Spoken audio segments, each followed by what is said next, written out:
time, took my chances.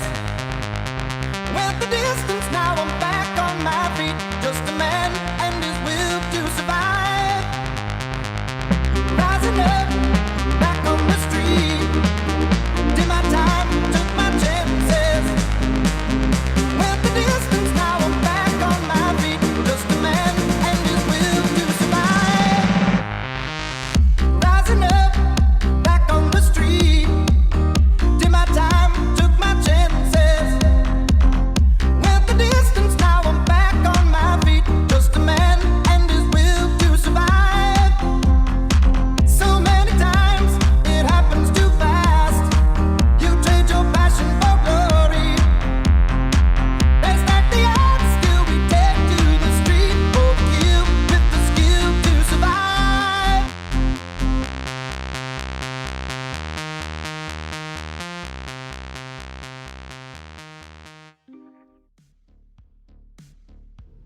The Kriss Vector has been one of the most iconic subguns in modern existence.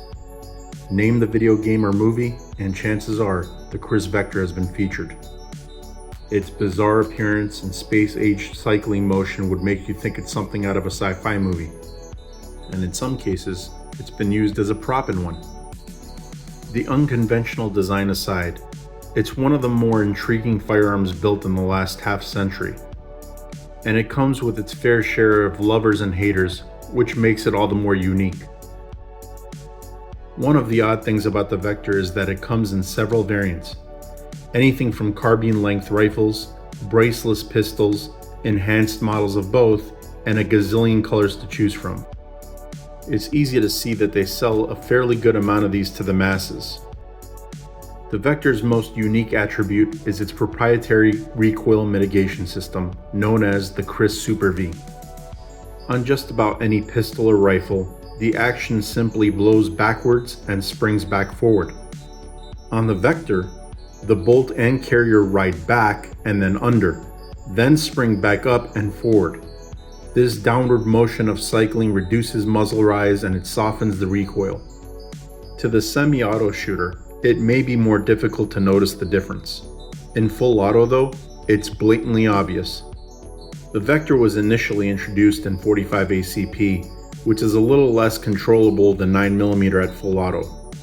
The Vector aimed to close that gap and create a submachine gun that could cycle at ridiculous speeds, albeit doing so without the muzzle rise.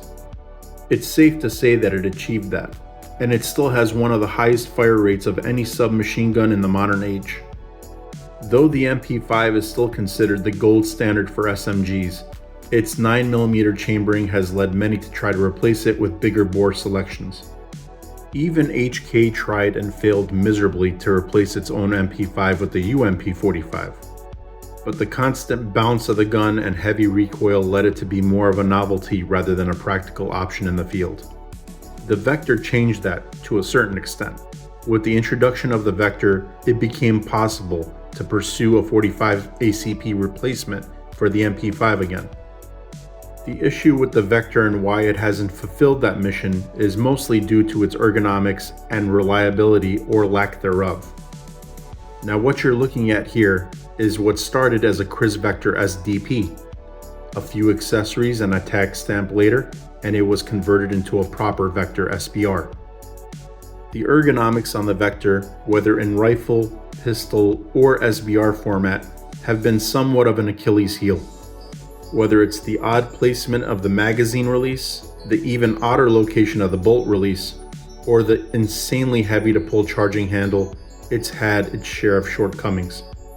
All these things make the Vector weird to use. With enough training, it's not all that hard to get used to, but it does take time. The recoil on this thing is extremely soft though, and it shoots like a dream. As someone that has owned both the B&T APC-45 and the LWRC SMG-45, which have their own included forms of recoil reduction system, I can safely say that the Vector is the softest shooter of the three. The Gen 2 Vectors have come a long way at fixing any reliability issues, though it's still not perfect.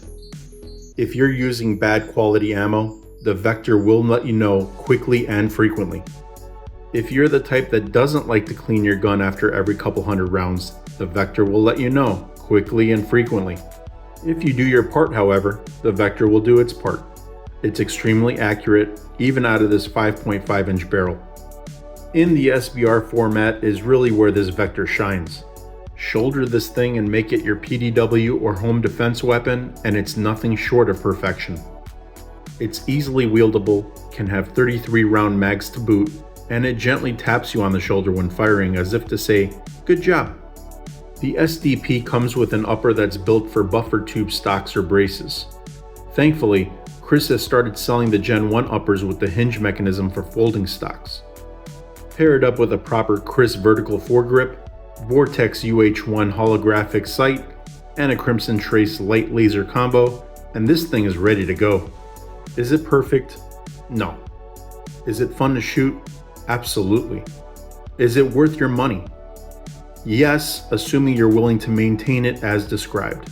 If you enjoyed this content, please leave a thumbs up. Be sure to subscribe to the channel and share this video with your friends.